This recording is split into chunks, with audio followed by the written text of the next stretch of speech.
À l'arrière, côté russe, les blindés, le carburant, les hommes convergent pour ravitailler les positions de l'armée sous la pression ukrainienne. À l'approche du front, nous traversons les premières lignes défensives russes faites de tranchées et de blocs en béton anti-char.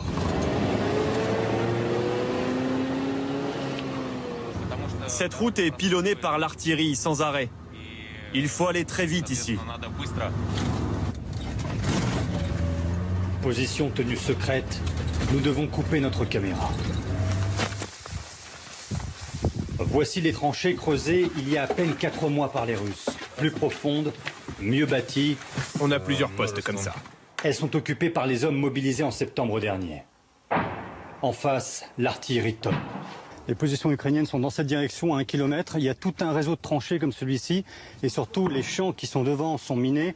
Et c'est ce qui rend la contre-offensive de l'armée ukrainienne si difficile. Sur la défensive, les Russes continuent d'harceler l'armée ukrainienne depuis les lisières avec ses lance-grenades automatiques. Leur offensive est annoncée depuis 6 mois. On a eu le temps de se préparer, nous ne sommes pas des imbéciles. On surveille en permanence.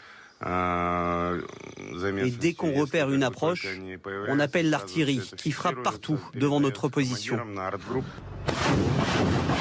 Un mur de feu entretenu par l'artillerie et par l'aviation. L'armée russe communique activement avec ses vidéos et tente d'imposer le récit d'une offensive ukrainienne qui patine. Recours à toutes les armes, des plus sophistiquées aux plus artisanales.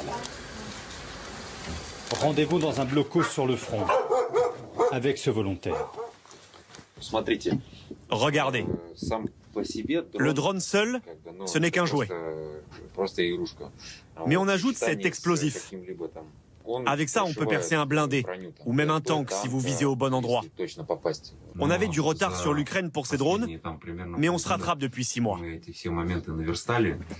En face, l'armée ukrainienne avance, atteint les premières positions russes et dit avoir reconquis plus de 100 km² de terrain. Mais le long du front, Moscou a fait bâtir jusqu'à 6 lignes défensives sur plusieurs centaines de kilomètres.